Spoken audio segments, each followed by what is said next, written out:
Hello everyone from Chelsea Fan TV. My name is Alex. I'm outside Stamford Bridge with Lewis. We've just lost against Nottingham Forest 1-0 at home. Nobody saw that one coming.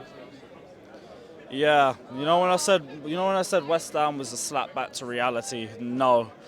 I think this one was, at least West Ham, we can put it down to moments and say we were the better team for the most part.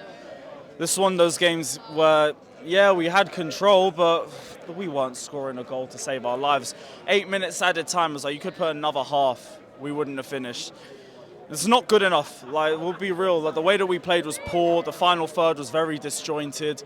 Never looked like we were making a chance. When we made the right sort of chance, there wasn't anyone in the middle. We were guilty of overplaying at times. We were guilty of taking it too quickly at times. But I feel like that's also what happens when you basically build an entire new squad with a new manager and they need time to adjust as well. So I'm still here saying that they need a bit of time, they need a bit of patience, but they're not going to be afforded that patience because of the money that we spent. So I know it's going to be the last thing that people want to hear, but you've got to look at what we have. We have an entire new squad.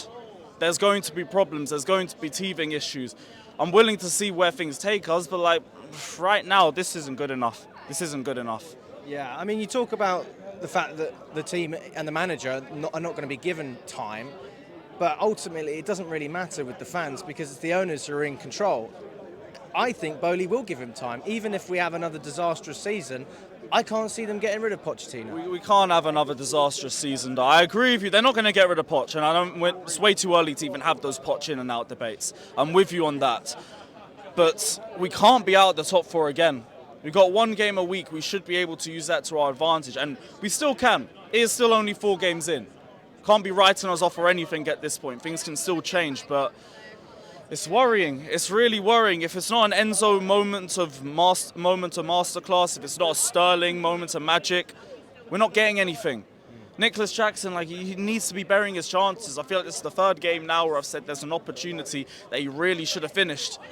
3rd game I'm saying it, and he's still a good player. I still have a lot of faith in him. I understand he's young. I understand he's only just come into the Premier League.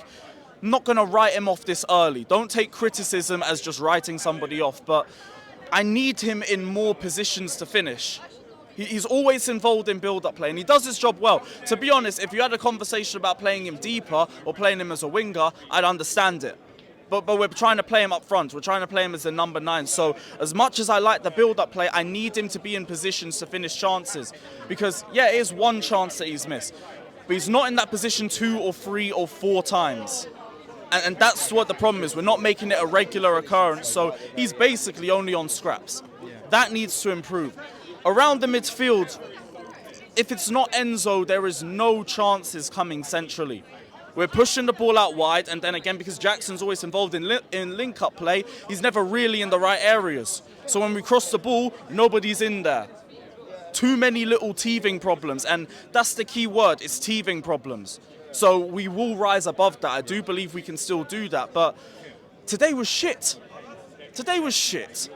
It was fucking Nottingham Forest, 1 away win in, I think, 22 visits. Not 22 visits to Bridge, 22 away games. And then upsets Chelsea. That feels like a stat from last season. Well, mate, we didn't lose last year. Oh, God. 1 away win in 28 before they came to us. Do you think this was worse than Southampton? In terms of the performance on the day? No, but the bar's, it's in the lowest level of hell. That doesn't mean anything. But no, I don't think it was as bad as the Southampton game. But we need to be a lot higher than that. We need to be making proper chances. In the first half, I don't even think we tested the goalkeeper. Hell, in the second half, I don't even think we tested the goalkeeper. I don't even think there was a shot on target. I don't remember one. A couple of crosses. Nobody in the middle. Yeah, and also, I just want your opinion on 2 things. We'll touch on Caicedo first. A lot of the fans that I was sitting with seem to think that just because he's worth 150 million, he should be performing straight away. I don't think that's the case, but still gave the ball away twice. One of the reasons that we conceded the goal, and then it almost happened again straight away after. You need to see more from better players like that. They're ultimately the players that are going to carry us forward, and if they're the ones making the mistakes, it makes it a lot harder for the team around you to gain confidence. And do you understand where I'm coming from? Yeah. I don't think Caicedo had a bad game, though. I think he had bad moments. It's moments that win matches, Lewis. Ultimately led to the goal. So I get the criticism. £150 million signing, he's going to be up for criticism if he's costing us goals.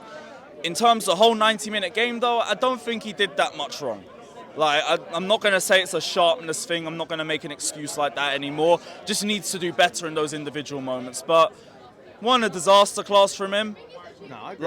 I just think he was one of a bunch of players who were just very...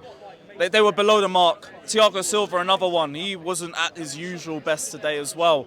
Sterling, good first half. To be honest, I thought he was the only one that was actually doing anything. Chilwell with a couple crosses at times, but like overall, I didn't think he was good enough. Second half, he dropped off. Jackson, like I said, needs to get into attacking positions. Chilwell, I didn't see anything from him on the left, but then I look at Mudrik's cameo, and it's like, okay, well, I get why Mudrik don't start. Because he don't do anything, and then he was literally so lazy towards the end, we nearly conceded again because of two individual moments where he didn't want to track back or didn't want to do his defensive work. It's not just that with Mudryk either. I think even on the ball, the runs are wrong. They're not the right runs. I see Poch pointing at the sideline, stay out wide, stop cutting in. And he doesn't seem to be listening to him. And, I mean, I'm right on the sideline next to Poch. I understand that you've got to get results, but you do have to develop players as well. I mean, we've had this argument countless times on the podcast. With a player like Mudryk, can you afford to keep taking those risks of missing out defensively on an extra man and still not getting the results offensively in terms of scoring goals and getting assists?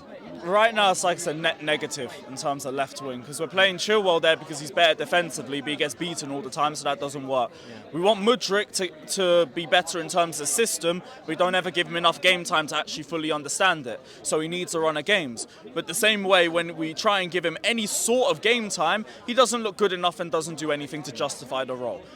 Right now, I can't really say either of them should be starting. Right now, I'm thinking, why the fuck don't we give Ian Maatsen some opportunities? That would be like, I think it's better than both of them. Better than even putting Cucurella in that position right now. He did well at Burnley last season. He did well in pre-season. We give him barely any minutes this season.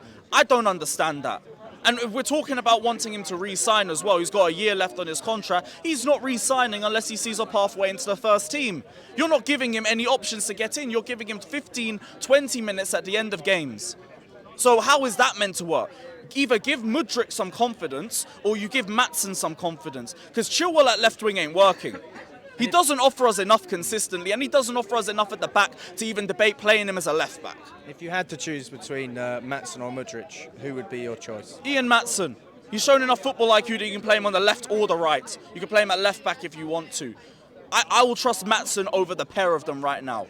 Mudryk has done absolutely nothing with the limited minutes that he's had, which I get is still limited, but the point still stands, he's done nothing. Madueke came on and he looked a little bit better. The game just came a little bit in our favour. That's showing me something, even if it wasn't enough. Mudryk don't show me anything. Chilwell don't show me anything. Give Maatsen some opportunities, because nobody else on the left is doing anything for us right now. Robert Sanchez, couple of shaky moments in that match. Look, we knew he wasn't a superstar goalkeeper when we signed him, and we knew there was a mistake in him, but if you're seeing this every game, it is quite worrying, and at some point it's going to come back to bite us. Do we stick with him? Do we look to rotate our keepers this season? How would you approach that? It's Petrovic, innit? Yeah. Yeah, he's only just come back from his work permit. We're going to have to persist with Sanchez.